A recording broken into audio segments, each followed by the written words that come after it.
किसान और भगवान। एक समय की बात है, एक गांव में एक गरीब किसान रहता था। उसकी फसल बार बार खराब हो जाती थी, कभी तेज बारिश से, कभी तेज धूप से, तो कभी सर्दी के कारण। उसकी सारी मेहनत बार बार मिट्टी में मिल जाती। एक दिन वह बहुत दुखी होकर भगवान से नाराज हो गया।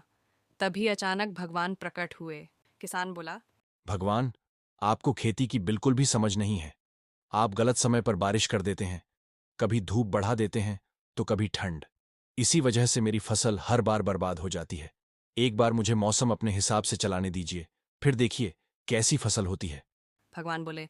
ठीक है, जैसा तुम चाहो वैसा ही होगा। अगले ही दिन किसान ने फिर से गेहूं बोया। अब मैं सब कुछ अपने हिसाब से कर सकता हूं। जब बारिश चाहिए बारिश होगी, जब धूप चाहिए धूप आएगी।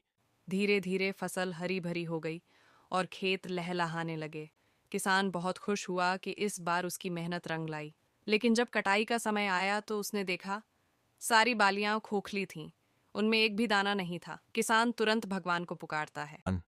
मैंने तो हर चीज फसल के हिसाब से की, सही वक्त पर धूप दी, बारिश दी, फिर भी दाने क्यों नहीं बने? भगवान उसे समझाते हैं कि क्योंकि तुम्हारी फसल ने कोई संघर्ष नहीं किया, न उसे बारिश की मार झेलनी पड़ी, न धूप की तपिश।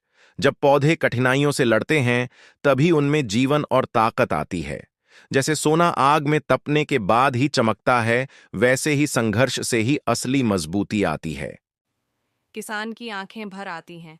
उसे समझ आ जाता है कि सिर्फ सुख की चाह रखने वाला कभी मजबूत नहीं बनता। जिस तरह फसल के लिए संघर्ष जरूरी है, वैसे ही जीवन की परेशानियां हमें निखारती हैं और सफलता की राह दिखाती हैं।